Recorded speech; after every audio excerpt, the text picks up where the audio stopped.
Finally टोळी group आणि काटा ग्रुप याच्यातून दोन सदस्य एकत्र येत आहेत, पण ही गोष्ट कुठेही बाहेर फुटता कामा नये असं दोघांनीही एकमेकांना प्रॉमिस केलेलं आहे. चला तर बघूयात नक्की गोष्ट काय आहे. तर रुचिता इकडे जेवत बसलेली आहे आणि राकेश तिथं येतो आणि रुचिताला सांगतो की तू पण स्ट्रॉंग आहेस, मी पण स्ट्रॉंग आहे. आता तेच तेच ग्रुप, एक बाल्कनीतला, एक काटा ग्रुप, एक टोळी ग्रुप, हे ग्रुप बघून आता बोर झालेला आहे. म्हणजे बिग बॉसचा गेममध्ये हे 3 ग्रुप्स आहेत. तर याच्यामुळे राकेशला बोर झालेला आहे.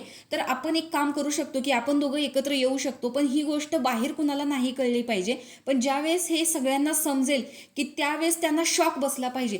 तर रुचिता म्हणते की असं असेल तर मी पण एक गोष्ट सांगते की ही गोष्ट बाहेर कुणाला नाही कळली पाहिजे आमच्या ग्रुपमध्ये. आता रुचिता स्वतःच हे करत असेल तर तिने अनुश्रीच्या बाबतीत एक स्टेटमेंट दिलेलं होतं की मला खूप ट्रस्ट इश्यू आहेत की कुणावर विश्वास ठेवायचा आणि कुणावरती नाही.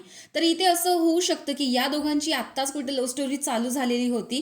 थोडक्यात लव्ह स्टोरीच्या अलीकडेच असतील. पण आत्ता कुठे विशालला रुचितावरती थोडाफार प्रमाणात ट्रस्ट आहे, पण आता इथे राकेश सोबत हात मिळवणी करून ती विशालचीच उचलबांगडी करते असं काहीसं या प्रोमोमध्ये दिसत आहे. तर याच्यावरून एक होऊ शकतं की तन्वी, दीपाली यांना तर शॉक बसू शकतो, प्रभूचा असं काही नाहीये काटा ग्रुपमध्ये. आणि टोळी ग्रुपमध्ये म्हणाल तर अनुश्री आणि विशाल या दोघांची उचलबांगडी नक्कीच होऊ शकते, कारण यांना ट्रस्ट इश्यू नव्हताच रुचितावरती, कारण ती कधी तिकडे जाईल असं या दोघांनी मानलंच नव्हतं. अनुश्रीवरती यांना शंका होती, ती गोष्ट खरी आहे, पण रुचिता सुद्धा हे करेल या गोष्टीवरती कुणाचा विश्वास नाही बसणार. पण रुचिताने फायनल डिसिजन घेतलेला आहे की आता गेम अप करण्याची गरज आहे आणि त्यासाठी राकेश सोबत हात मिळवण्याची गरज आहे. पण ही गोष्ट बाहेर कुणाला कळली नाही पाहिजे.